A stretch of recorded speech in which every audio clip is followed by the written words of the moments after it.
Assalomu alaykum agrotipli sog'lom a'zolari, barchangizga kun xayrli bo'lsin. O'zingizlar bilan charchamaysiz, ishlarni yaxshimi? Mana bu artizan yer tagidan chiqadi. Boshida filtri bor. Mana pH-i 1.6 sug'orsa bo'ladi aziz obunachilar. pH-i 1.6 bo'lsa sug'orish mumkin. Mana e'tibor qiling, ham tiniq, ham shirin, ham toza bo'ladi. Mana pH mana ko'rasizlar, sug'oryapmiz. Mana shunday sug'oryapmiz. Aziz obunachilar. Charchamaysiz, ro'zalar bilan ishlaringiz yaxshimi? Barchaga assalomu alaykum. Mana limonimiz oxirgi hosila qoldi hozir. Terib sotyapman. Где-то bir 30 kilo atrofida qoldi. Qolgan terib sotdim. Aziz obunachilar. Hozirgi paytda limonga beriladigan ozuqalar haqida ko'pchilik so'ragan. Qarang, birin-ketinlikda aytib ketaman. Tagidan misol uchun uncha ko'p narsa berilmaydi. Sababi qishki ozuqalar komplektatsiyasidan berilgan. Sababi qishki ozuqalar komplektatsiyasi nimalar bular quyidagilar tushuntirib o'taman sizlarga. Amafos yoki superfosfat yoki fosfor hisoblanadi. Kaliy esa gulini saqlash uchun xizmat qiladi. Fosfor esa azotni ta'minlab beradi. Ya'ni gullashiga o'z hissasini qo'shadi. Ana endi karbamid mochivin esa ildiz tizimi baquvvat qiladi.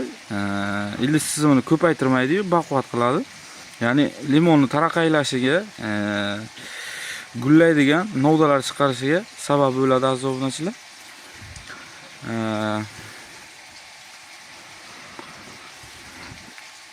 Keyingi NPK masalan 3:20 azot, fosfor, kaliy, ya'ni azotdan, fosfordan, kaliydan 3:20 bo'ladi.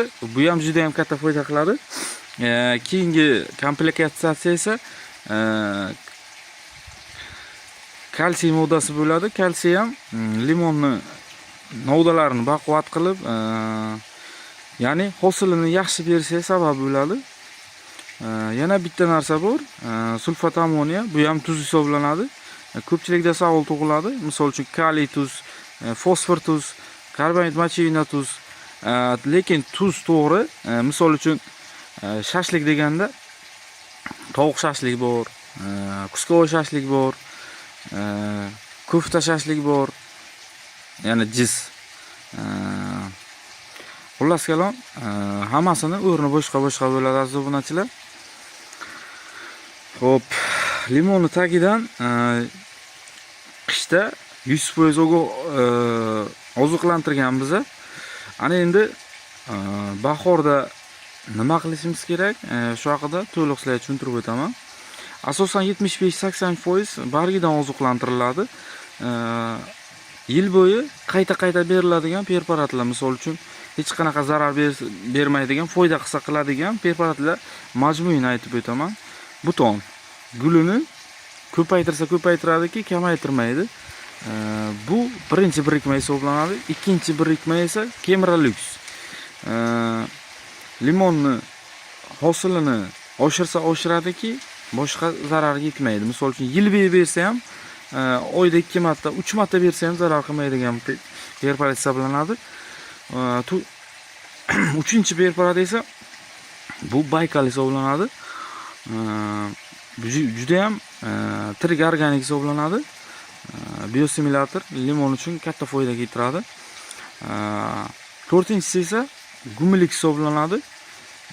Bu ham yaxshi preparat. 5-inchisi esa Avstraliya gumbat bor. O'shandan foydalansak, juda katta foydasi bor. Hozirgi paytda birin-ketinlikda tushuntirib o'taman. Birinchi bo'lib Avstraliya gumbat, keyin 10 litr suvga 25 gram, keyin Baykal 10 litr suvga 25 gram. Orasida 4 kun bo'ladi. Keyin esa Kemiralux 10 litr suvga 5-6 gram atrofida. Keyin esa Baykal Gumilux 10 litr suvga 50 gram. eng oxirida buton qilinadi. Buton eng katta foydani beradigan buton hisoblanadi. Endi men sizlarga tushuntiraman hozir. Bu yerda o'zi men gaplashgan bilan mana shu narsa masol uchun gul hisoblanadigan bo'lsa, aziz obunachilar, gul hisoblanadigan bo'lsa mana shu narsa, mana shuni saqlab qolish uchun Kemira Lux qo'lidan kelgan ishni qiladi. Mana bu narsani oziqlantirish uchun esa buton o'zini qo'lidan kelgan ishni qiladi aziz obunachilar. Ko'p gullashi mumkin, cherishchur gullashi mumkin. Lekin gulini tashlab yuborishi 200% aniq. Sababi limonni 85% ozuqasi bargidan bo'ladi. Ya'ni limonimiz bargidan havo oladi. Shu uchun bargidan ozuqalar oladi. Mana misol ko'ryapsizlar, mana cherishchur gullar qo'ygan mana. Lekin shuni saqlab qolish uchun bizda buni saqlab qoladigan preparatlardan foydalanishimiz kerak aziz obunachilar. Endi misol men ko'pincha shuni aytaman sizlarga. Orqa fonga e'tibor bermanglar, faqat aytiladigan gapga e'tibor beringlar. Orqa fon prosta devordan masalan devorga qo'yib ham gapirish mumkin. Mana shuni saqlab qolishimiz uchun buton preparatdan 10 litr suvga 5-6 gram atrofida quyib sepamiz. Asosan keyin temir moddasidan foydalanamiz. Limonni temir moddasiga juda ham muhtojlik sezadi. Sababi qish bo'yi temir moddasini limonga hech ham bermaymiz. Shu uchun o'zida temir moddasiga kamchiligini sezib turadi limonimiz.